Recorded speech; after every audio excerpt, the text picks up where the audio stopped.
நடிகர் விஜய் அரசியலில் நுழைந்ததிலிருந்து நேரடியாக முதலமைச்சர் பதவிக்குத்தான் செல்ல இருப்பதாகவும் மற்ற கட்சிகளுடன் கூட்டணி இல்லை என்பதை மறுத்து வந்தார். அதிமுகவுடன் கூட்டணி அமைக்கலாம் என கூறப்பட்ட நிலையில் தற்போது கூட்டணி இல்லை என்பதை ஆதவ் அர்ஜுனா யதார்த்தமாக அதிமுகவை விமர்சித்து பேசிய வீடியோ வைரலாக்கப்பட்டது. இந்த நிலையில்தான் டிசம்பர் மாத இறுதியில் எந்த கட்சியுடன் கூட்டணி அமைக்கப் போகிறது தமிழக வெற்றிக் கழகம் என்று அறிவிப்பை அதிகாரப்பூர்வமாக வெளியிட திட்டமிட்டுள்ளதாக தகவல்கள் வெளியாகியுள்ளன.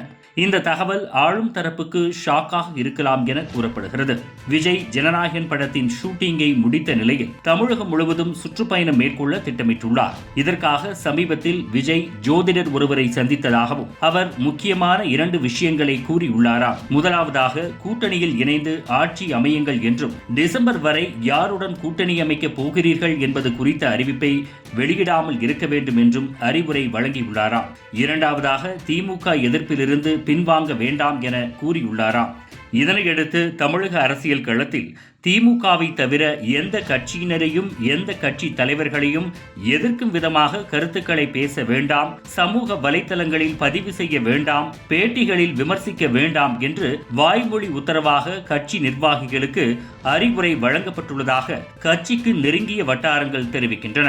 நடிகர் விஜயின் அரசியல் கட்சி 2026 தேர்தலில் மிகப்பெரிய தாக்கத்தை ஏற்படுத்தும் என்ற நிலையில் எந்த கட்சியுடன் கூட்டணி வைக்கப் போகிறார் என்று விவாதங்கள் பறந்து கொண்டிருக்கின்றன. விஜயை பொறுத்தவரை திமுகவுடன் கூட்டணி இல்லை என்பதை உறுதிப்படுத்தும் விதமாக விஜய் தொடர்ந்து ஆளும் திமுகவுக்கு எதிராகவே கருத்துக்களை தெரிவித்து வருகிறார். இதனால் விஜய் 2026 தேர்தலை எப்படி சந்திக்கப் போகிறார் என்றும் திமுக கூட்டணி உடைந்து விஜய் பக்கம் செல்லுமா என்ற அச்சத்தில் திமுக இருப்பதாக கூறப்படுகிறது. ஆனாலும் பிரபல யூடியூபர் சவுக்கு சங்கர் தொடர்ந்து தெரிவிப்பது நடிகர் விஜயின் தாவேகா கட்சியை தனித்து நிற்க வைக்க திமுக 20,000 கோடி வரை செலவு செய்ய தயாராக உள்ளது. அந்த வேலையை ஆதவ் அர்ஜுனா செய்யும் முயற்சியில் ஈடுபட்டிருக்கிறார். தாவேகா கட்சியில் இணைந்த பிறகு 4 முறை முதல்வரின் மாப்பிள்ளை சபரீசன் அவர்களை சந்தித்து பேசியுள்ளார்.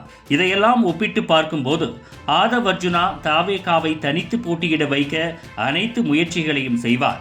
இதன் ஒரு பகுதிதான் சமீபத்தில் எடப்பாடி பழனிசாமி அவர்களை ஒருமையில் கேலி கிண்டல் பேசிய வீடியோவை தனக்கு தெரியாமல் படமாக்கப்பட்டது போல படமாக்கி வேண்டுமென்றே ரிலீஸ் செய்தது.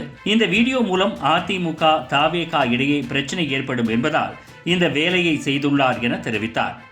ஆனால் அதனை அப்படியே எடப்பாடி பழனிசாமி நிறுத்தியுள்ளார். வரக்கூடிய சட்டமன்ற தேர்தலில் விஜயின் முடிவு என்னவாக இருக்கும் என அனைத்து தரப்பிலும் பெரிய எதிர்பார்ப்பு எழுந்துள்ளது.